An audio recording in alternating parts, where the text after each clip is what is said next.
Hey there, for you guys that ordered the 850 armor for the Shoretrooper and the Tank Trooper, but this is going to be more about the Shoretrooper because that's what I'm building. I want to give you some ideas. This is the latest version. I think it's 3, but it's the most current version you can get. And I just want to let you know that this is my first build, but I've built other things before. I mean, as far as using someone else's armor. I did do a Boba Fett that looks fantastic, and I did a lot of the armor myself, so it worked out. But this is the first kit that I bought, and I ran into some problems. Mostly, there are no clear instructions from 850 Armor Works.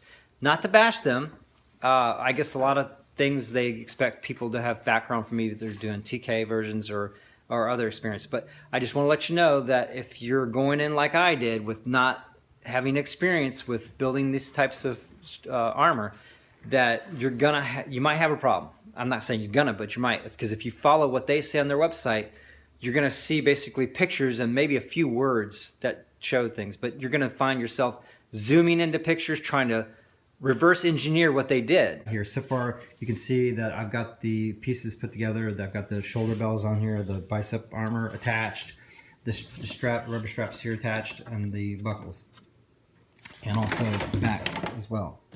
So the problem that I'm talking about is right here. Their idea, let me remove this side. Their idea is to permanently attach this side and then make this side removable. And the problem with that is that when you make this permanent and you try to climb in from one side and peel it open, this whole side's gonna pop off. Now, they suggest to use the E6000 for this part. Problem is, because there's so much stress of trying to open up this portion, it puts a lot of stress on this side and it pops open. Now, with the Velcro on here and everything strapped in, I'm guessing that they think that that's good enough, and as long as you don't put a lot of pressure on it. But I found that if everything lines up, I would suggest using super glue. I'll show you what I did. I used the super glue right here to glue the rubber straps on. Now underneath, you're gonna see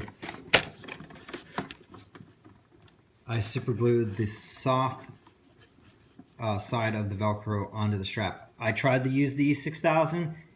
This will not stay on. You have to use super glue because it'll just peel right off, because that rubber is so slick that it just won't hold. Super glue, it's solid. And I also super glued the rough portion of Velcro on the top portion here. As you can see, it lines up with the rubber strap. Now you'll see here there are 2 snaps.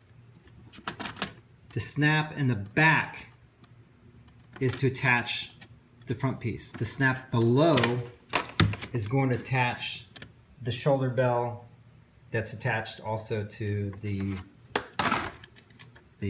bicep. So basically what I did is I don't think if I remember correctly, they don't have snaps at all. So what I found is that by snapping it in here, that's giving you a little extra strength and support, but it also lines it up perfectly so that when you do put these straps on, and slide them in here, push them down, that it's perfectly lined up. Now, I do have to trim this. But anyway, my point is, you see it's perfectly lined up here, it's perfectly lined up here. And it's because the snaps put it right where it needs to be. Then the other snap, right there, that one's in front. So there's one here for this portion, and there's one in front of it for the shoulder bell and the bicep. And then when you're done, you can see it pulls that bell right up against that strap like it should be, so it's not hanging down. This piece is also strapped in, so I'll show you what this looks like on this side. So you've got an elastic strap on the bell portion with the snap, and it's facing up so that it can attach to this snap facing down. And then you've got another strap here that's going to hold the bicep in there, and it's got a snap too, so you can go in and out. You could make this permanent, I guess, but I have it, and there's a snap. So there you go.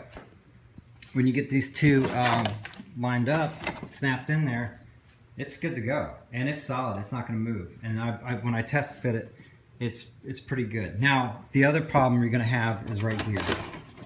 See where the front here meets in the back. See how it sticks way off? These pieces originally went all the way around to here.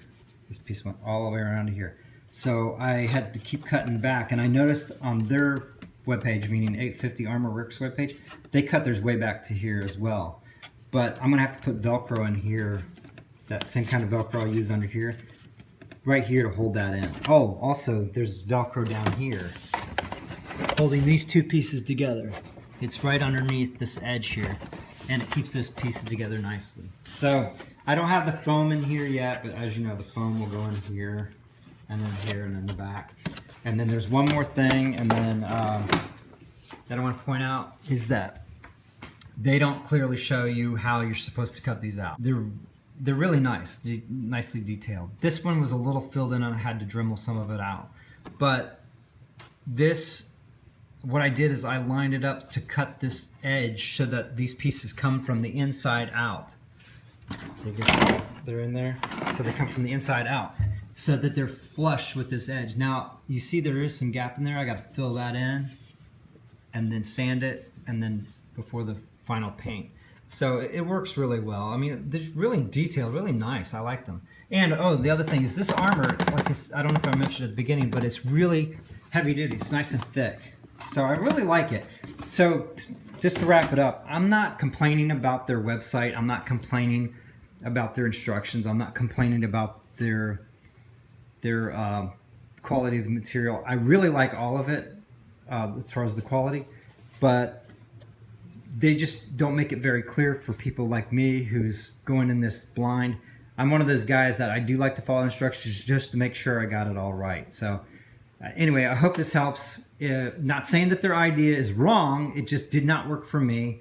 And I found that this idea, using the gel super glue, just making sure, triple checking to make sure everything is lined up properly before you use the glue, instead of using the E6000, because the E6000 just would not hold under the stresses that are encountered with this. Now the E6000 would probably work with these straps on the inside, but I figured, you know what? Once they lined up and they were perfect, why not use super glue? It's gonna hold up longer anyway. So, and you can't really see the difference if you use the other glue. So anyway, that's it for now, but I'll show you other things I learned on the other pieces of armor that were kind of a surprise as well. But hopefully this helps. Thanks.